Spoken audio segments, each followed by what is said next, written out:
और simple language में आपसे पूछूं कि बिजनेस मॉडल होता क्या है? बिजनेस मॉडल किसी भी बिजनेस का एक ब्लूप्रिंट है।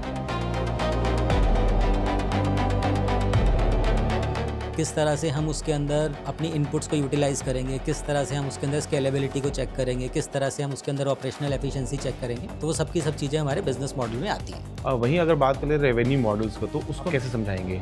ये दोनों अलग हैं। कई बार लोग कंफ्यूज हो जाते हैं इसमें कि बिजनेस मॉडल और रेवेन्यू मॉडल। तो देखिए, बिजनेस मॉडल अगर आप समझिए कि एक इंजन है, तो रेवेन्यू मॉडल आपको ये बताता है कि उस इंजन से मनी कैसे जनरेट होगा। Welcome back to Pure Value Talks. Today we decode the fundamentals of business model versus revenue model. We have with us Mr. Vikram Sharma, the founder of Pure Value Global. Welcome to Pure Value Talks, sir. Thank you. और simple language में आपसे पूछूं कि business model होता क्या है? देखिए, एक लेमन लैंग्वेज में अगर आप समझना चाहें कि बिज़नेस मॉडल क्या होता है, तो बिज़नेस मॉडल किसी भी बिज़नेस का एक ब्लूप्रिंट है, जिसके बेसिस के ऊपर आप जो वैल्यू क्रिएट करना चाहते हैं या जो वैल्यू सर्व करना चाहते हैं मार्केट में, उसको डिफ़ाइन किया जाता है। आप इसको दूसरे वर्ड्स में ऐसे भी समझ सकते हैं कि बेसिकली ये इंजन है ओके। आपके बिज़नेस का, और वो इंजन किस तरह से परफॉर्म करेगा, किस तरह से हम उसके अंदर अपनी इनपुट्स को यूटिलाइज़ करेंगे, किस तरह से हम उसके अंदर स्केलेबिलिटी को चेक करेंगे, किस तरह से हम उसके अंदर ऑपरेशनल एफिशिएंसी चेक करेंगे, तो वो सब की सब चीज़ें हमारे बिज़नेस मॉडल में आती हैं। ओके। तो इसमें जो मेन पॉइंट्स हैं, जो अगर मेन पॉइंट्स को हम कंसिडर करें, तो सबसे पहले आप ये देखिए कि जब भी बिज़नेस मॉडल को हम फोकस कर रहे हैं, तो हम हमेशा ये समझना चाहते हैं कि वो जो बिज़नेस हम आगे लेके जा रहे हैं, वो कितना वैल्यू क्रिएट करेगा। ओके। और जो वो वैल्यू क्रिएट होगा, तो अल्टीमेटली कहीं ना कहीं देखिए बिज़नेस को बेनिफिट उसमें मिलने वाला है, और जो रेवेन्यूज़ जनरेट होंगे वो सब उसके ऊपर डिपेंडेंट होंगे। ओके। तो ओवरऑल बिज़नेस का अगर आप एक रोड मैप समझें कि स्टेप बाय स्टेप कैसे हम आगे बढ़ने वाले हैं, और किस तरह से हम अपने ऑपरेशंस को एग्जीक्यूट करेंगे, किस तरह से हम अपने सारे रिसोर्सेज को यूटिलाइज़ करके वो प्रॉपर, जैसे मैंने बताया कि आपको एक इंजन डेवलप होता है, तो उस इंजन की वर्किंग वो सब के सब बिज़नेस मॉडल के अंदर आएगा। ओके। अब उसमें क्या क्या चीज़ें हो सकती हैं, उसमें स्केलेबिलिटी बहुत इंपॉर्टेंट आस्पेक्ट है। किस तरह से आप अपने ऑपरेशंस को एग्जीक्यूट करने वाले हैं, किस तरह से आप अपने टारगेट्स को अचीव करने वाले हैं, किस तरह से ओवरऑल बिजनेस रन करेगा। तो आपने अगर वो सब एक जगह पे राइट डाउन किया है, या सब अपने एक जगह पे जॉट डाउन किया है, तो वो सब का सब बिजनेस मॉडल कहलाएगा हमारा। ओके। देखिए, बिजनेस मॉडल अगर हम डिवाइड करना चाहें, तो देखिए दो पार्ट में मैं इसको डिवाइड करके समझ सकता हूँ। सबसे पहले कि आप इसको एक स्टार्टअप के पॉइंट ऑफ व्यू से समझ सकते हैं कि स्टार्टअप के लिए बिज़नेस मॉडल का क्या इंपॉर्टेंस है। सेकेंडली, हम इसको एक मैच्योर बिजनेस के पर्सपेक्टिव में भी समझ सकते हैं। अगर मैं स्टार्टअप के पॉइंट ऑफ व्यू से देखूं, तो स्टार्टअप के केस के अंदर उसको एक ओवरऑल रोड मैप क्रिएट हो जाता है ओके। कि जो भी मैं ये प्रॉब्लम को सॉल्व करने जा रहा हूँ, उसमें मेरे कौन कौन से स्टेप्स रहेंगे, किस तरह से ये पूरा का पूरा मेरा बिज़नेस ऑपरेट करेगा, किस तरह से इसके सभी रिसोर्सेज को यूटिलाइज़ किया जाएगा, किस तरह से जो भी मैं ऑपरेशंस करने वाला हूँ मैं उसको over a period of time scale करूँगा, और किस तरह से प्रॉफिटेबिलिटी इसके अंदर जनरेट होगी। जो मेरे पास रिसोर्सेज हैं उनके थ्रू मैं किस तरह से वैल्यू क्रिएट करूँ ताकि वो एक गुड बिजनेस के अंदर कन्वर्ट हो सके। ये तो गया स्टार्टअप पॉइंट ऑफ व्यू से। अब बिजनेस मॉडल मैच्योर कंपनीज़ के लिए भी होता ही है। देखिए, एक ऑलरेडी इस्टेब्लिश्ड कंपनी है तो उसका ऑलरेडी बिजनेस मॉडल होगा, ठीक है। लेकिन अगर मान लो वो एक नए प्रोडक्ट के लिए जाते हैं, या फिर एक नए स्टार्टअप को वो लॉन्च करते हैं अपने अंडर, या फिर कोई और कंट्री के अंदर अपनी सब्सिडरी लॉन्च करते हैं, तो उनके लिए एक तरह से एक स्टार्टअप ही हो गया वो, ठीक है। तो उस केस के अंदर भी जो बिज़नेस मॉडल का फॉर्मेशन है, या जो बिज़नेस मॉडल के स्टेप्स हैं, वो मोर और लेस सेम रहते हैं। तो किसी भी बिज़नेस मॉडल में आपको मेन चीज़ जो फोकस करनी होगी वो होगा वैल्यू क्रिएशन उसके अंदर, ओके। ठीक है। आपने मार्केट के लिए क्या बनाया, किस तरह से वो वैल्यू को आप मार्केट में डिलीवर करेंगे, और जब वो मार्केट में आप उसको डिलीवर करेंगे तो कितने आपके रेवेन्यूज़ किस तरह से जनरेट होने वाले हैं, वो सारा का सारा बिज़नेस मॉडल के अंदर आएगा। ओके। और इसके अलावा आप ऐसे समझ सकते हैं कि देखिए, ना कि सिर्फ एक रोड मैप डिफ़ाइन होगा, उसमें आपका जो प्रोडक्ट बनाने वाले हैं या फिर जो आप सर्विसेज उसके अंदर जनरेट करने हैं उसका भी डिस्क्रिप्शन उसमें रहेगा, मार्केट किस तरह की है, किस तरह से आप मार्केट को उसको एड्रेस करने वाले हैं, वो सारे के सारे पॉइंटर्स उसके अंदर रहते हैं। Okay. इसके अलावा आप ऐसे समझिए कि जितना भी कॉस्ट का स्ट्रक्चर है वो भी उसके अंदर एम्बेडेड होता है। तो ओवरऑल बिजनेस की पिक्चर को समझने के लिए आगे आने वाले 4 या 5 साल के लिए जितने टाइम के लिए आप उसको बना रहे हैं बिज़नेस मॉडल को, तो आपके सारे माइलस्टोन्स उसके अंदर पहले से लिखे जाने चाहिए। और अगर आप उनको सबको उठा करके उसमें ऐड कर रहे हैं डॉक्यूमेंट में, तो हम उसको बिज़नेस मॉडल बोलेंगे। जितने पॉइंट्स मैंने बताए आपको, अगर उतने पॉइंट्स को हम कंसिडर करें तो एक स्ट्रॉन्ग बिज़नेस मॉडल क्रिएट होता है, ठीक है। और वो जो बिज़नेस मॉडल क्रिएट होगा उससे ये क्लैरिटी हमें मिलेगी कि एग्जीक्यूशन एफिशिएंसी बहुत स्ट्रॉन्ग होने वाली है। अगर मुझे पता है कि मेरा ऑपरेशनल एग्जीक्यूशन एफिशिएंसी स्ट्रॉन्ग है, तो रिस्क को कहीं ना कहीं मैं मिनिमाइज़ कर रहा हूँ। Okay. तो वो एक कॉन्फिडेंस जो होता है वो फाउंडर के माइंड में क्रिएट होता है, और वो सेम जो कॉन्फिडेंस है वो इन्वेस्टर के माइंड में भी आता है, ठीक है। तो अगर मान लीजिए आप देखिए कि एक स्ट्रॉन्ग बिजनेस मॉडल क्रिएट हो रहा है, तो इन्वेस्टर कॉन्फिडेंस आपका बिल्ड हो रहा है, और अगर आपका इन्वेस्टर कॉन्फिडेंस बिल्ड हो रहा है तो कहीं ना कहीं आप हायर वैल्यूएशन की तरफ जा रहे हैं। Okay. तो ओवरऑल बिजनेस मॉडल का बेनिफिट हम कैसे उठा सकते हैं कि अगर आप उसको बहुत प्रॉपरली रियलिस्टिक वे में बनाएं, ठीक है, तो जो आपका वैल्यूएशन निकल के आएगा वो बहुत ही स्ट्रॉन्ग निकल के आएगा, बहुत रियलिस्टिक होगा, और कहीं ना कहीं इन्वेस्टर को उसके अंदर स्ट्रॉन्ग कन्विक्शन भी होगा। ओके, वहीं अगर बात करें रेवेन्यू मॉडल्स को, तो उसको आप कैसे समझाएंगे? देखिए ऐसा है कि जो रेवेन्यू मॉडल है, पहली बात तो ये दोनों अलग हैं, ठीक है। Okay. कई बारी लोग कंफ्यूज हो जाते हैं इसमें कि बिजनेस मॉडल और रेवेन्यू मॉडल। तो देखिए बिजनेस मॉडल अगर आप समझिए कि एक इंजन है, तो रेवेन्यू मॉडल आपको ये बताता है कि उस इंजन से मनी कैसे जनरेट होगा, ठीक है, उसको हम मोनेटाइज कैसे करेंगे। Okay. तो इसके अंदर ओवरऑल क्या होता है, देखो आपको ये समझना होगा कि आपने एक मॉडल बना लिया, आपको ये पता है कि बिज़नेस ऑपरेट कैसे होगा, ठीक है, मेरी कहाँ कहाँ ब्रांचेज होंगी, कौन मेरे साथ लोग होंगे, मैं कौन सी मार्केट में एड्रेस करूँगा, मेरे को कॉस्टिंग क्या लगने वाली, ये सारा आपने बना लिया। लेकिन ये सब बनाने के बाद आप जब प्रोडक्ट या सर्विस को मार्केट में लेके जाओगे, तो फिर आपको ये देखना है कि मुझे कौन कौन से वे से रेवेन्यूज़ जनरेट होने वाले हैं, Okay. इनकम मेरी कैसे जनरेट होगी। अब इनकम जनरेट होने के लिए बहुत सारी चीज़ें इसमें मैटर करेंगी। अब आपने मान लीजिए कोई प्रोडक्ट बनाया है, अब वो प्रोडक्ट आपको मनी कैसे जनरेट करके दे रहा है, ठीक है। जैसे मान लीजिए सब्सक्रिप्शन है, तो सब्सक्रिप्शन मॉडल अगर है तो उस सब्सक्रिप्शन मॉडल से आपका रेवेन्यू आ सकता है। फॉर एग्जांपल जूम, आप जूम अगर यूज़ करते हो तो उसका एक सब्सक्रिप्शन का एक आपको अमाउंट पे करना होता है पर मंथ या एनुअल जैसे भी है उसका, ठीक है। तो ये सब्सक्रिप्शन मॉडल से आपका एक इनकम जनरेट हो रही है। Okay. उसके बाद आपका सेकंड हो सकता है कि आपने कोई किसी एक ट्रांजैक्शन से ही आपको बेनिफिट मिल रहा है, ठीक है। सपोज करिए कोई एक सर्विस सेक्टर में कंपनी है जो सिर्फ सर्विस देती है, तो सिर्फ एक ट्रांजैक्शन का आपको उसमें मनी आने वाला है, तो आपके पास वो एक सेकंड इनकम स्ट्रीम हो सकता है। इसके अलावा जैसे स्टॉक मार्केट कंपनीज़ हैं, तो अब उनका प्राइसिंग में क्या है कि देखिए उनका कमीशन आती है, ठीक है, तो कमीशन उनका एक आपका रेवेन्यू स्ट्रीम होगा।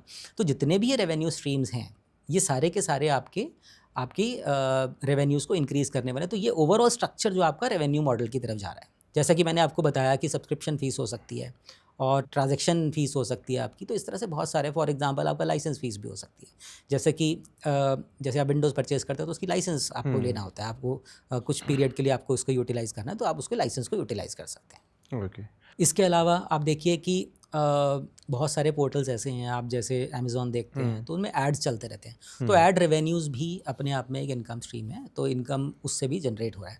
तो ये सारा का सारा आप देखिए किसी भी बिज़नेस के लिए या फिर किसी भी स्टार्टअप के लिए जब आपने पूरा बिजनेस मॉडल बना लिया, तो उसके बाद आपको ये इवैल्यूएट करना होता है कि इन सर्विसेज को लेकर के जब मैं मार्केट में जा रहा हूँ तो मुझे कितने तरीके से इनकम जनरेट हो सकती है। ऐसा हो सकता है कि कोई एक वे से आपकी इनकम आ रही हो, ऐसा भी हो सकता है कि एक से ज़्यादा तरीके से आपके पास रेवेन्यूज़ आ रहे हो। तो जब वो सारा का सारा इन्फॉर्मेशन आपने प्राइसिंग में कन्वर्ट कर दिया या फिर रेवेन्यू साइड पे आपने जाके उसको इवैल्यूएट करा, तो आपको ये समझ में आ जाएगा किस तरह से मेरी कंपनी के अंदर रेवेन्यूज़ इनफ्लो होना स्टार्ट होंगे।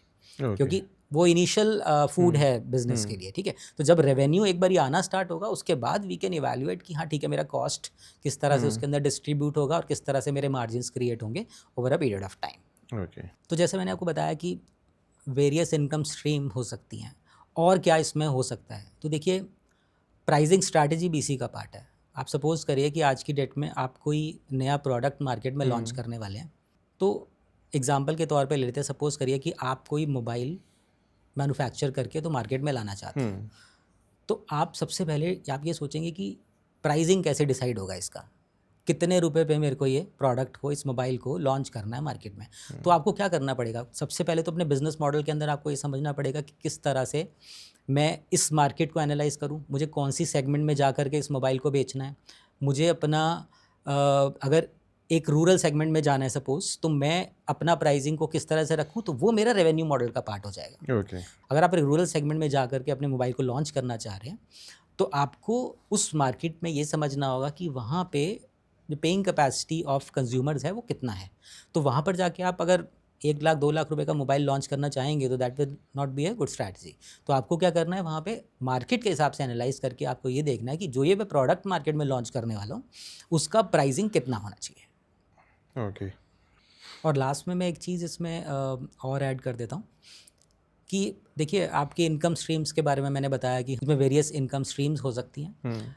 इसके अलावा आप ये देखिए कि प्राइसिंग स्ट्रैटेजी भी आपने डिसाइड कर लिया, इसके बाद आपको अपने रेवेन्यू मॉडल में ये भी दिखाना है कि जो आपके रेवेन्यूज़ हैं रिकरिंग हैं या नॉन रिकरिंग है। ओके। तो रिकरिंग और नॉन रिकरिंग का भी बहुत ज़्यादा इंपॉर्टेंस रहता है, बेशक हम वैल्यूएशन के एंगल से देख रहे हैं या फिर हम उसको इन्वेस्टमेंट पर्सपेक्टिव से देख रहे हैं। Okay. In terms of valuation, तो ये कितना इंपॉर्टेंट होता है, इसको हम कैसे वैल्यूएशन एंगल से कैसे समझते हैं? देखिए, वैल्यूएशन को मैं जो आपने मुझसे पहले पूछा था बिजनेस मॉडल, और बाद में मैंने आपको रेवेन्यू मॉडल का भी एक रफ आपको आइडिया दे दिया कि कैसे। देखिए, बिजनेस मॉडल जो आपका है वो आपको एक क्वालिटेटिव असेसमेंट दे रहा है, ओके। ओवरऑल पिक्चर दिखा रहा है कि कैसे ऑपरेट होगा, ठीक है, एग्जीक्यूशन कैसे होने वाला है, हम किस तरह से स्केल करेंगे, मार्केट में कौन सी में जाएंगे हम, ठीक है, अपने कॉस्ट को कैसे मैनेज करेंगे, ओवरऑल सेटअप कैसे लगेंगे।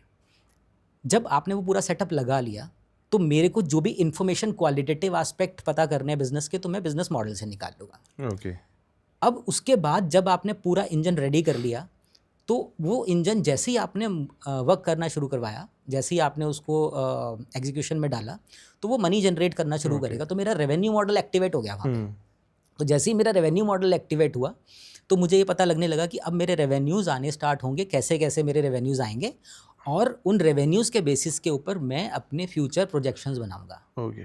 तो जो मेरे फ्यूचर प्रोजेक्शंस बनने वाले हैं, तो कहीं ना कहीं वो वैल्यूएशंस का बेसिस क्रिएट कर रहे हैं। जो मेरा बिजनेस मॉडल है ये मुझे क्वालिटेटिव फैक्टर्स प्रोवाइड करता है, जिसके बेसिस पे मैं एनालाइज करता हूँ कि मैं ओवरऑल जब मैं वैल्यूएशन करने जाऊँगा तो मेरे अजम्पशंस क्या होनी चाहिए। तो कहीं ना कहीं आप ये समझिए कि एनालिस्ट के माइंड में, जो वैल्यूअर है उसके माइंड में जो स्टोरी क्रिएट होती है, उसके इसके अंदर बिजनेस मॉडल का बहुत इंपॉर्टेंट रोल है। ओके। और जो मेरी प्रोजेक्शंस क्रिएट होने वाली है, जो मेरे नंबर्स क्रिएट होने वाले हैं, उसके लिए रेवेन्यू मॉडल का बहुत ज़्यादा इंपॉर्टेंस है। ओके। और इन दोनों में, बिजनेस मॉडल और रेवेन्यू मॉडल में, दोनों डिफरेंस क्या है, मतलब how they are different from each other? Alright, तो देखिए ऐसा है कि डिफरेंस जो आप पूछोगे, तो देखो वैसे तो मैंने बताया कि एक इंजन, अगर आप इंजन से अगर आप उसे कंपेयर करें तो मैं बिजनेस मॉडल से उसे कंपेयर करूँगा। और वो इंजन कैसे मेरा वर्क करेगा, तो वो मेरा कैसे वर्क करेगा वो बिजनेस मॉडल का ही पार्ट हुआ, लेकिन कैसे वो रेवेन्यूज़ का जनरेट करेगा वो मेरे रेवेन्यू मॉडल का पार्ट होगा। ठीक है। तो अगर मैं बेसिक डिफरेंस में जाऊँ तो आप ये देखिए कि जो बिजनेस मॉडल है वो आपको ये बताता है कि आप इस पूरे बिजनेस से क्या वैल्यू जनरेट करेंगे, ओके। किस तरह से आपकी जो प्रोडक्ट आप देने वाले हो या जो आप सर्विस देने वाले हो, किस तरह से आप उसको डिलीवर करोगे। अब ये बिजनेस मॉडल का रोल हो गया। अब अगर रेवेन्यू मॉडल के डिफरेंस में देखें तो जो आपने वैल्यू क्रिएट किया है या जो आप प्रोडक्ट सर्विसेज मार्केट में लेके जा रहे हो, वो मनी कैसे जनरेट करेगा, इनकम कैसे जनरेट करेगा, तो वो रेवेन्यू मॉडल मुझे बताएगा। रेवेन्यू जैसे कि नाम ही है उसका रेवेन्यू, तो रेवेन्यू कब ट्रिगर होगा, रेवेन्यू जब ट्रिगर होगा जब आपके पास पूरी मशीन रेडी होगी। सपोज करिए कि आप शर्ट की मैन्युफैक्चरिंग कर रहे हैं, तो जब तक आप मार्केट में जाके शर्ट लेके जाएंगे नहीं और उसे सेल नहीं करेंगे तब तक रेवेन्यू नहीं आएगा। लेकिन उसको बनाने तक, जब आप मार्केट में नहीं ले गए हैं, तब तक जब आप काम कर रहे हैं, वो सारा आपका बिजनेस मॉडल में जा रहा है। देखिए ऐसा, ये दोनों जो हैं ये डिफरेंट हैं लेकिन चलते बिल्कुल साथ साथ हैं। जब आपने पूरा का पूरा मॉडल जनरेट कर लिया है, मॉडल बना लिया, और उसके बाद आपके रेवेन्यूज आने शुरू हो गए हैं, तो ये दोनों एक साथ वर्क करना स्टार्ट कर देते हैं। लेकिन बेसिक डिफरेंसेस मैंने आपको बता दिया एक तो, ठीक है। और इसके अलावा क्या डिफरेंस हो सकता है, स्कोप का डिफरेंस है यहाँ पे। जो बिजनेस मॉडल है वो इलेबोरेटेड है, ओके। उसका लॉन्ग टर्म स्कोप है, ठीक है। तो आप उसके अंदर आप ये देखिए कि आप स्ट्रैटेजिक डिसीजन जो लेंगे वो सारे बिजनेस मॉडल का पार्ट है, और जो आप डिसीजन लेने वाले हैं अगर मैं उसको देखूं कि कहाँ ट्रांसलेट होंगे जा करके, तो वो रेवेन्यूज़ में ट्रांसलेट होंगे। अगर आपने पिवटिंग की है अपने बिजनेस के अंदर और आपने देखा है कि हाँ आपने एक स्ट्रैटेजी ऑप्ट किया, वो नहीं वर्क किया, तो आपने कोई दूसरी स्ट्रैटेजी पे गए, तो जिस तरह से आपने पिवटिंग किया उसके बाद आपके रेवेन्यूज़ में आप over a period of time change करते हो। तो आप देखो कहीं ना कहीं दोनों आपस में रिलेटेड है, लेकिन एक मेरा मॉडल है और एक उस मॉडल के बेसिस पे जनरेट होने वाले रेवेन्यूज़ हैं। ओके तो सबसे पहले मैंने आपको बताया स्कोप जो है बिजनेस मॉडल के अंदर स्कोप थोड़ा वाइड है, और अगर रेवेन्यू के पॉइंट ऑफ व्यू से देखा जाए तो थोड़ा सा नैरो है, क्योंकि हम सारा का सारा फिनेंशियल टर्म्स की वहाँ पे बात कर रहे हैं। तो दोनों का सबसे पहला डिफरेंस यहाँ पे इसके अंदर स्कोप का है। ओके सेकेंडली, स्कोप के बाद फोकस कहाँ है? बिजनेस मॉडल का फोकस है वैल्यू क्रिएशन पे, ओके और रेवेन्यू मॉडल जो है हमारा उसका फोकस है प्राइसिंग पे, रेवेन्यूज़ पे। तो फोकस का भी फ़र्क है कि बिजनेस मॉडल कहाँ फोकस करता है और रेवेन्यू मॉडल कहाँ फोकस करता है। और लास्ट में मैं एक चीज़ और इसमें ऐड कर दूँ, वो है डिपेंडेंसी। ओके जो आपका बिजनेस मॉडल है वो इंडिपेंडेंट है। आज की डेट में आप बिजनेस मॉडल को अपने हिसाब से ट्विस्ट कर सकते हैं। ओके आप पिवटिंग कर रहे हैं या फिर रिसर्च के बाद आपको ये पता चला कि हाँ ये प्रोडक्ट चलेगा, ये नहीं चलेगा, वो सब कर लिया आपने, तो उसके अंदर आप चेंजेस करते रहें, तो वो एक इंडिपेंडेंट साइड पे होगा। लेकिन जो आपका रेवेन्यू मॉडल है it is totally dependent on your business model. Okay तो आप अगर बिजनेस मॉडल में कुछ करेंगे चेंज, तो वो इम्प्लाई करेगा आपके रेवेन्यू मॉडल्स में भी।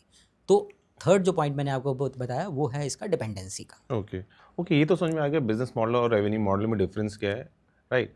अगर इसको हम वैल्यूएशन एंगल से देते हैं, दोनों का पर्सपेक्टिव क्या होता है? देखिए, जैसे कि मैंने आपको बताया कि बिजनेस मॉडल है वो हमारा वैल्यू और डिलीवरी पे बेस्ड हो गया, ठीक है। और अगर मैं प्राइसिंग साइड पे चला जाता हूँ तो मेरा रेवेन्यू मॉडल का पार्ट हो गया। अब हाउ दे आर कनेक्टेड, इसको एक एग्जांपल से हम लोग समझ लेते हैं। तो आप ये देखिए कि स्टॉक मार्केट में क्या हो रहा है, बायर और सेलर, मतलब एक मॉडल बनाया, सपोज करिए आप ज़ीरोधा, ठीक है। तो ज़ीरोधा के केस में क्या हो रहा है कि आप एक बायर और सेलर को लेके आ रहे हैं और वो कुछ ट्रांजैक्शन वहाँ पे करेगा, तो वो एक बिजनेस मॉडल का पार्ट हो गया, ठीक है। अब रेवेन्यू मॉडल यहाँ पे कैसे एक्ट करेगा, आप ये देखिए कि अगर ज़ीरोधा आपको वो ट्रांजैक्शन करवा रहा है, कहीं ना कहीं एक मार्केट प्लेस उसने बनाया है जहाँ पर आप ये ट्रांजैक्शन कर सकते हो, वो बिजनेस मॉडल है। लेकिन आप उस ट्रांजैक्शन के बदले में क्या कर रहे हो, आप उसको कुछ मनी दे रहे हो, राइट। 20 रुपये ट्रांजैक्शन है या 50 रुपये, जो भी ट्रांजैक्शन का वो प्राइस आपसे ले रहा है, तो वो आपका रेवेन्यू मॉडल का पार्ट हो गया। अब जब वो ट्रांजैक्शन फीस ले रहा है तो वो उसका एक इनकम स्ट्रीम हो गया। अब इसके अलावा ज़ीरोधा जो है, ऐसा हो सकता है, मैं एक हाइपोथेटिकल एग्जांपल ले रहा हूँ, ऐसा हो सकता है कि इसके अलावा और भी बहुत चीज़ें वो अपनी सर्विसेज और प्रोडक्ट सेल करता हो, तो वहाँ से भी बहुत सारे रेवेन्यूज़ उसके जनरेट हो सकते हैं। फॉर एग्जांपल मान लीजिए म्यूचुअल फंड आप ज़ीरोधा के थ्रू परचेज कर रहे हैं, तो उसके अंदर जो भी ट्रांजैक्शन हो रही है या जो कट है, कहीं ना कहीं ज़ीरोधा को भी उसका मिल रहा है, ठीक है। तो उस ट्रांजैक्शन का या फिर उस कमीशन का पार्ट भी उसके रेवेन्यू मॉडल के अंदर जा रहा है। तो ये एक एग्जाम्पल को आप इस तरह से समझ सकते हैं, ठीक है। तो जो हमारा बिजनेस मॉडल है वो इनेबल करता है मेरे रेवेन्यू मॉडल को, यानी कि एक्टिवेट कर देता है, ठीक है। और आपका रेवेन्यू मॉडल वैलिडेट करता है बिजनेस मॉडल को, ओके ठीक है। तो ये दोनों आपस में एक दूसरे के साथ सिंक में चलते हैं। तो आपका बिजनेस मॉडल बताएगा कि हाँ रेवेन्यूज़ किस हिसाब से जनरेट होंगे, और जो रेवेन्यू अगर आपको सही से आ रहे हैं, यानी कि आपका बिजनेस मॉडल भी वैलिडेट हो रहा है, वो बिल्कुल एज पर द एक्सपेक्टेशन चल रहा है। ओके, इन दोनों का डिफरेंस तो समझ में आ गया, बट अगर हम बात करें वैल्यूएशन में, तो कितना क्रूशियल होता है ये? देखिए, वैल्यूएशन के लिए बहुत ज़्यादा इंपॉर्टेंट है। जब भी किसी कंपनी की हम लोग वैल्यूएशन करते हैं तो प्रोमोटर के माइंड में क्या चल रहा है उसको समझ पाना एक छोटी सी मीटिंग में, 1-2 घंटे की मीटिंग में नहीं समझ में आएगा। तो उस केस के अंदर बिजनेस प्लान जो मेरा है, मेरा बिजनेस मॉडल है और रेवेन्यू मॉडल है, बहुत सारी चीज़ें ट्रांसलेट कर देते हैं। तो अगर मैं बिजनेस मॉडल के पॉइंट ऑफ व्यू से देखूं तो देखिए मेरी अजम्पशंस क्या हैं, क्या ग्रोथ अजम्पशंस लेके मैं उस बिज़नेस को फॉर्मुलेट कर रहा हूँ, वो मेरे लिए बहुत ज़्यादा इंपॉर्टेंट है। सेकंड नंबर पे जो स्केलेबिलिटी मैं एक्सपेक्ट कर रहा हूँ, क्योंकि देखिए अभी एक्चुअल में वो चीज़ें हुई नहीं है और मैं फ्यूचर ईयर्स के हिसाब से अपना बिजनेस मॉडल को क्रिएट कर रहा हूँ, ठीक है। तो जो भी मेरे नंबर्स आने वाले हैं, जो भी मैंने आज की डेट में अजम्पशंस क्रिएट किए हैं, कहीं ना कहीं वो मेरी अजम्पशंस मेरे वैल्यूएशन मॉडल्स के अंदर जाने वाली है। तो जो मेरा बिजनेस मॉडल है एक इमेज मेरे माइंड में क्रिएट कर देता है कि हाँ ये बिज़नेस आगे आने वाले टाइम में जो क्लेम कर रहा है कि इस तरह से मैं अपने टारगेट्स को अचीव करूँगा, उन टारगेट्स के अचीव होने के चांसेस कितने हैं। ओके। इन सब के अलावा अब मैंने देख लिया कि हाँ ठीक है, उसने वो सारे पॉइंटर्स मुझे बता दिए। इसके अलावा और क्या इंपॉर्टेंट हो सकता है वैल्यूएशन के पर्सपेक्टिव से, वो है इसका रिस्क प्रोफाइलिंग। तो वैल्यूएशन करते टाइम हम लोग जब बिज़नेस मॉडल को एनालाइज करते हैं तो वहाँ से मेजर रिस्क के पॉइंट्स निकल के आते हैं। तो मुझे ये पता चलता है कि इस बिज़नेस में ये जो रिस्क हैं, इन रिस्क पॉइंटर्स के बेसिस पे मुझे वैल्यूएशंस को डिस्काउंट करना होगा। और अगर मान लीजिए रिस्क इसका कम है तो कहीं ना कहीं मैं उसके बेनिफिट अपनी अजम्पशंस में इस बिज़नेस को दूंगा। ओके। तो रिस्क हो गया, स्केलेबिलिटी जो है मैं उससे देखूंगा, ग्रोथ की अजम्पशंस मैं देखूंगा। इसके अलावा क्या, अगर मान लीजिए रेवेन्यू मॉडल की साइड पे आप जाके देखते हो तो जैसे मैंने बताया कि जैसे जैसे हम अपने फ्यूचर प्रोजेक्शंस को देखेंगे किस तरह से वो बिल्ट हो रही हैं, तो मेरे कितने कैश फ्लोज जनरेट होने वाले हैं रेवेन्यूज़ के थ्रू, तो वो कहीं ना कहीं बहुत इंपॉर्टेंट इनपुट्स हैं मेरे वैल्यूएशन मॉडल्स के लिए, स्पेशली तब जब मैं इनकम अप्रोच की तरफ जा रहा हूँ। ओके। तो मुझे फ्यूचर ईयर्स में क्या नंबर्स आने वाले हैं और उन बेसिस के ऊपर मेरा आज की डेट में क्या वैल्यूएशन निकल के आएगा, वो आपके इन सब रेवेन्यू मॉडल के इनपुट्स के ऊपर डिपेंडेंट होगा। ओके।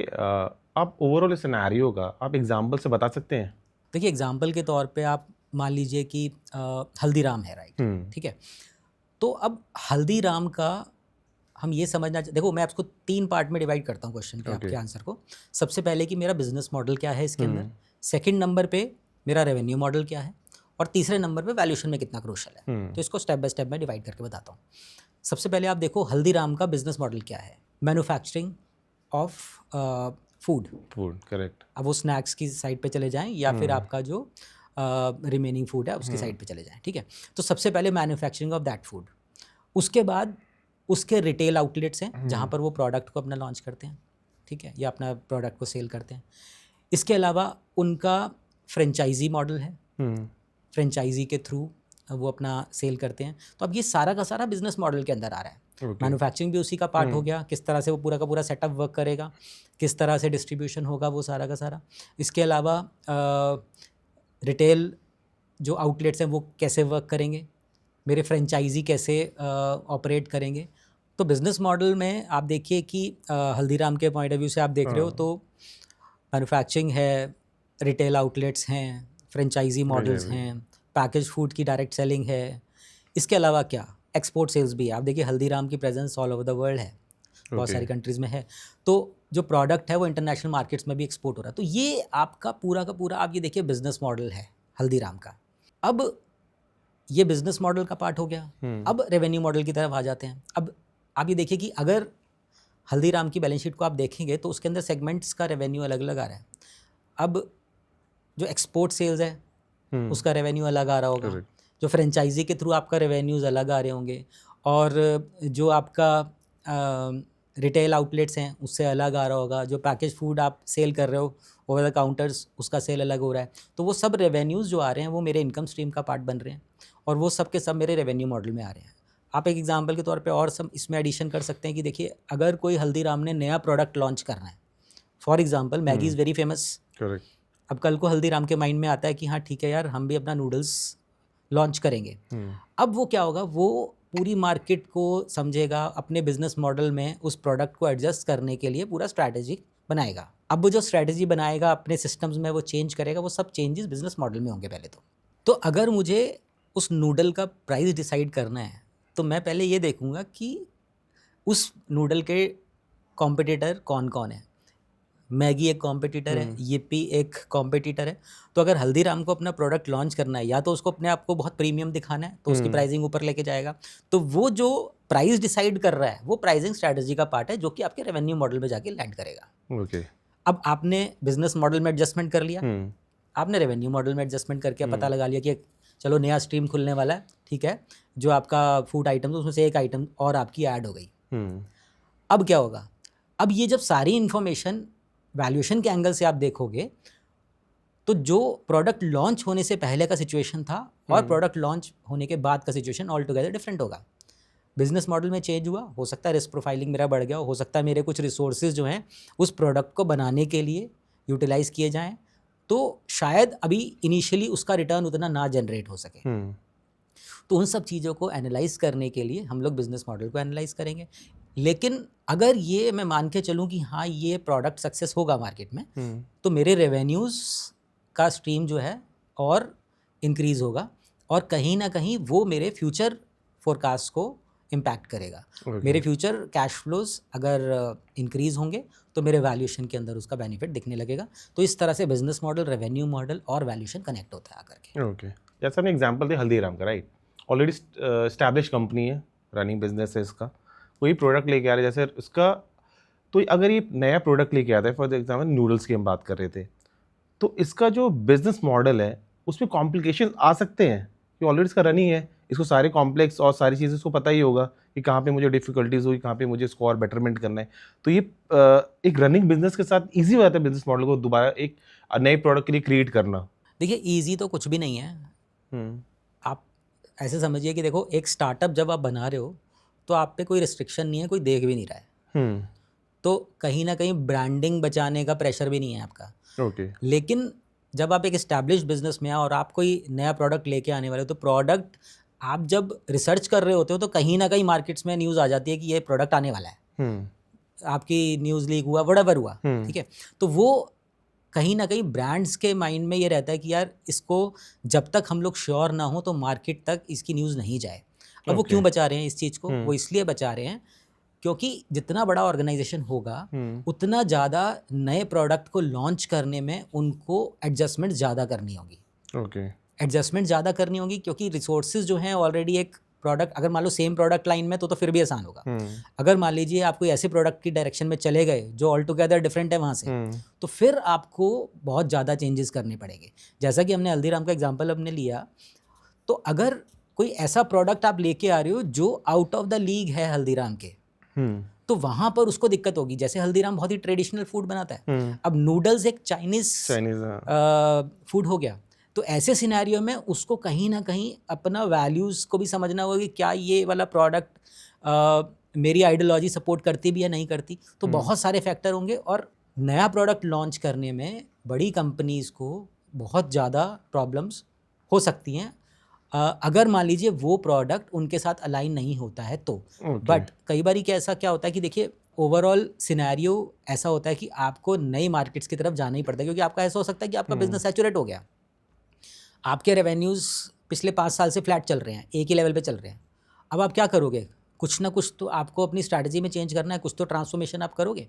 तो आपने देखा होगा कि बहुत सारे बिजनेसेस ऐसे हो कि नए विंग्स में चले जाते हैं, नई चीज़ें डेवलप करना स्टार्ट करते हैं, तो वहाँ से भी उनको ग्रोथ मिल जाती है। बट हाँ, वो जो ट्रांजिशन का फेज़ होता है, जब वो एक प्रोडक्ट लाइन से दूसरी प्रोडक्ट लाइन में जा रहे होते हैं, तो वो थोड़ा सा डिफ़िकल्ट हो जाता है। जैसे कि आप ऐसा समझिए कि देखिए आज TCS और इन्फोसिस बहुत बड़ी कंपनीज हैं, तो क्या वो AI को अडॉप्ट नहीं कर रही हैं? क्या ईजी हो रहा है? ईजी नहीं हो रहा है। तो सूनर और लेटर अगर कोई नई टेक्नोलॉजी आ रही है तो डिपेंडेंसी इतनी ज़्यादा हो जाएगी उस टेक्नोलॉजी को, आपको उसे अडॉप्ट करना ही होगा। एक टाइम तक तो ऐसा लगता था कि हाँ टेक फर्म्स के अंदर AI बहुत इंपॉर्टेंट है, उनका इम्प्लीमेंटेशन और एडॉप्शन इज़ इम्पॉर्टेंट। तो HCL, TCS, विप्रो जैसी जो कंपनीज़ हैं उनके लिए AI का एडॉप्शन बहुत इंपॉर्टेंट हो गया। ओके। अब क्या वो इस एडॉप्शन से बच सकते थे? नहीं बच सकते थे, या तो you will be out of the business. अब आप ये तो वो कंपनीज हैं जो ऑलरेडी सॉफ्टवेयर डेवलपमेंट में हैं, लेकिन आप सर्विसेज सेक्टर में चले जाइए, बेशक आप एजुकेशन में चले जाइए, बेशक आप फिनटेक में चले जाइए, बेशक आप फिनेंशियल सर्विसेज में चले जाइए, तो एडॉप्शन ऑफ AI तो वहाँ भी है। इवन लीगल के अंदर भी आप देखिए कि बहुत सारे ऐसे ऐप्स बन रहे हैं जो they are driven by AI। तो अगर कोई नई टेक्नोलॉजी आ रही है तो कंपनीज़ के लिए उसको अडॉप्ट करना इम्पॉर्टेंट भी है, और अगर टफ़ है तो we have to go through it. Okay. Option नहीं है, जैसे मैंने आपको एग्जांपल अभी दिया। तो इस तरह से आगे आने वाले टाइम में भी कोई ऐसी टेक्नोलॉजी आ सकती है जिसको अडॉप्ट करने के लिए आपको अपने गियर शिफ्ट करने पड़े। ओके। तो इट्स वेरी नॉर्मल। ओके, मतलब टेक्नोलॉजी के साथ आपको अपडेट होना ज़रूरी है। बिल्कुल होना ज़रूरी है। आप देखिए कि पिछले कुछ टाइम में मतलब पिछले 5 और 10 साल में देखिए कहाँ से कहाँ आ गए हम लोग। ठीक है, टेक्नोलॉजी का डोमिनेंस हर सेक्टर में है। आप कोई भी बिज़नेस अगर आप कर रहे हैं तो टेक्नोलॉजी आपको टच करेगी। अगर आप डायरेक्ट उसमें टच में नहीं है तो कहीं ना कहीं आपको मार्केटिंग के लिए भी टेक्नोलॉजी का सपोर्ट लेना है। ठीक है, तो आप उससे आप दूर नहीं रह सकते। ओके, ये पूरी सिनेरियो में राइट इन्वेस्टर्स का आउटलुक क्या होता है? देखिए, जैसा कि मैंने आपको बताया कि वैल्यूएशन में हम लोग बिजनेस मॉडल को किस तरह से एनालाइज करते हैं, रेवेन्यू मॉडल्स को कैसे एनालाइज करते हैं। तो जो आपका इन्वेस्टर है वो भी मोर और लेस उन्हीं चीज़ पे फोकस करने वाला है। पूरे बिजनेस मॉडल से और रेवेन्यू मॉडल का जो कनेक्शन है, अगर वो सिंक होता है और उसको ये लगता है कि मोनेटाइजेशन इस बिज़नेस से जो हो रहा है उसके चांसेस ऑफ सक्सेस हाई हैं, तो कहीं ना कहीं उसका कंफर्ट डेवलप होता है उस पूरे के पूरे इन्वेस्टमेंट में। सेकंड चीज़ जो उसका फोकस रहता है वो इस बिज़नेस मॉडल के थ्रू स्केलेबिलिटी टेस्ट करने का, कि ये बिज़नेस को किस लेवल तक लेके जाया जा सकता है, और अगर आप कुछ डिस्टेंस ऑलरेडी कवर कर चुके हैं तो क्या ट्रैक्शन डेवलप हुआ है, किस तरह से मेरे रेवेन्यूज़ जनरेट हुए हैं, और रेवेन्यूज़ किस फ्लो से बिज़नेस के अंदर आ रहे हैं, किस स्पीड से आ रहे हैं।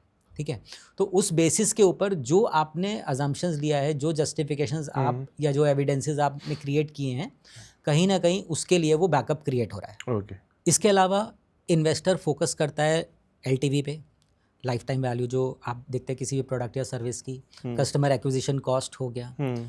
तो इससे इन्वेस्टर का काफ़ी कॉन्सेप्ट क्लैरिटी हो जाता है कि मुझे इस कंपनी में इन्वेस्ट करना भी है या नहीं करना है। तो इन सब फैक्टर्स को अगर बिज़नेस मॉडल में और आपके रेवेन्यू मॉडल में प्रॉपरली आपने हाईलाइट किया है, साथ ही साथ आप उनको रेगुलर बेसिस के ऊपर अचीव भी कर रहे हैं, तो इन्वेस्टर के माइंड में एक पॉजिटिव सिनेरियो क्रिएट होता है। इसके अलावा इन्वेस्टर्स फोकस करते हैं रेवेन्यू की क्वालिटी पे। आपका जो रेवेन्यू जनरेट हो रहे हैं, क्या वो रिकरिंग रेवेन्यूज़ हैं या फिर नॉन रिकरिंग है। नॉन रिकरिंग देखिए ऐसा है कि उसका एक अलग पाथ है, प्लस माइनस उसके हिसाब से चल रहा है, लेकिन रिकरिंग कितना है, आपका कस्टमर कितना रिटेन हो रहा है और उतना आपको पैसा वो रेवेन्यूज़ के फॉर्म में आपको प्रोवाइड कर रहा है, तो ये भी कहीं ना कहीं उसका फोकस इन्वेस्टर का रहता है। तो इन्वेस्टर जो है वो इंडिविजुअली आपके बिजनेस मॉडल को नहीं देख रहा है, आपके रेवेन्यू मॉडल को नहीं देख रहा है, वो ओवरऑल पिक्चर देख रहा है, वो इन दोनों का सिंक देख रहा है। और जैसा कि मैंने स्टार्टिंग में बताया था कि आपका इंजन पूरा कैसे वर्क कर रहा है, वो इंजन कैसे परफॉर्म कर रहा है, वो इंजन कैसे मनी जनरेट कर रहा है, तो वो जो ओवरऑल पिक्चर क्रिएट हो रही है वो इन्वेस्टर देख रहा है। If every thing is in sync, that means आपके बहुत ज़्यादा चांसेस हैं कि आपका इन्वेस्टमेंट उसमें सक्सेस होगा। जब हम रेवेन्यू मॉडल्स और बिजनेस मॉडल बनाते हैं तो रेड फ्लैग्स क्या होता है? अगर फाउंडर्स के पर्सपेक्टिव से देखें तो business model, revenue model, even आपका बिजनेस प्लान अगर अलाइन नहीं है और आपने इनपुट सही से नहीं डाले हैं तो कुछ रेड फ्लैग्स जनरेट हो जाते हैं। अब रेड फ्लैग्स का मतलब है आपने क्या मिस्टेक्स कर दी हैं जो जनरली लोग कर देते हैं। तो मैं आपको कुछ रेड फ्लैग्स इसमें बताता हूँ कि क्या क्या हो सकते हैं। सबसे पहले है कि आपका जो मोनेटाइजेशन स्ट्रैटेजी है वो क्लियर नहीं है। आपने क्लियरली डिफाइन नहीं किया कि रेवेन्यूज़ किस तरह से जनरेट होंगे। आपकी स्ट्रैटेजी में फॉल्ट हो सकता है और आपने अपनी स्ट्रैटेजी को प्रॉपरली या तो डॉक्यूमेंट नहीं किया है या फिर आपने प्रेजेंट नहीं किया है, ये पॉसिबिलिटी हो सकती है। सेकेंडली, जो आपका डिपेंडेंसी है, अगर सिंगल प्राइजिंग आपका है, सिंगल रेवेन्यू स्ट्रीम आपका है, तो it can also be a problem. आप सपोज़ करिए कि आपका एक स्टार्टअप है और आपके पास 5 क्लाइंट हैं, लेकिन आपका जो एक क्लाइंट है उससे आपको 90% रेवेन्यू आता है। अब ये कहीं ना कहीं रेड फ्लैग भी है। अब स्टार्टअप क्या करे ऐसे सिनेरियो के अंदर, लेकिन उसको एक डिपेंडेंसी जो है सिर्फ एक ही क्लाइंट पे है, तो ये आपका रेड फ्लैग बन जाता है। ठीक है, तो यहाँ पर अब over a period of time आप किस तरह से उसको इम्प्रूव करेंगे, that is all together a different game. But हाँ, over dependency on one income stream is the problem. ये तो एक साइड हुआ कि ठीक है ये रियलिस्टिक सिनेरियो है और आज की डेट में कंपनी को एक्सप्लेन करना है कि मेरे रेवेन्यूज़ कैसे आ रहे हैं। लेकिन अगर आप फ्यूचर प्रोजेक्शंस में जा कर के अनरियलिस्टिक अजम्पशंस ले रहे हो तो वो भी कहीं ना कहीं रेड फ्लैग है जिसको आप जस्टिफाई नहीं कर सकते। वो अजम्पशंस आप अपने रेवेन्यू मॉडल और बिजनेस मॉडल का पार्ट ना बनाएं। तो ये एक इनपुट हो सकता है यहाँ पे। इसके अलावा और क्या इंपॉर्टेंट हो सकता है, जनरली क्या होता है कि जब हम रेवेन्यू मॉडल तक पहुँच गए और मेरे रेवेन्यूज़ मुझे पता है कि किस तरह से फ्लो हो रहे हैं, तो प्रॉफिट्स को इन्फ्लेट करने के लिए या फिर प्रॉफिट्स को बेटर दिखाने के लिए कॉस्ट को कहीं ना कहीं सप्रेस कर दिया जाता है। अपनी प्रोजेक्शंस के अंदर फाउंडर्स अपने कॉस्ट को मिनिमाइज करके या कम करके दिखाते हैं. Okay. That is another flag. क्योंकि देखो, अगर मान लो कोई चीज़ को प्रोडक्शन में आप बना रहे हैं और आपके लिए कुछ उसमें कॉस्ट इनकर हो रही है, तो आप मार्केट वैल्यू से नीचे थोड़ा ना चले जाओगे. अगर कोई प्रोडक्ट मार्केट में 10 रुपये का मिलता है, आपको ज़्यादा से ज़्यादा 9 का मिलेगा, 5 को तो नहीं मिल जाएगा. तो जो कॉस्ट स्ट्रक्चर है उसको भी आपको रियलिस्टिक रखना है. नॉट ओनली कि आप अपने बिजनेस मॉडल को मैनेज कर रहे हैं, अपने रेवेन्यू मॉडल को क्लीन दिखा रहे हैं, तो आपको कहीं ना कहीं कॉस्ट स्ट्रक्चर को भी प्रॉपरली रियलिस्टिक वे में दिखाना होगा, ताकि आपके जो मार्जिन हैं वो भी रियलिस्टिक दिखाई दें. Okay. तो कॉस्ट स्ट्रक्चर का इम्पैक्ट भी बहुत ज़्यादा इंपॉर्टेंट है. Okay.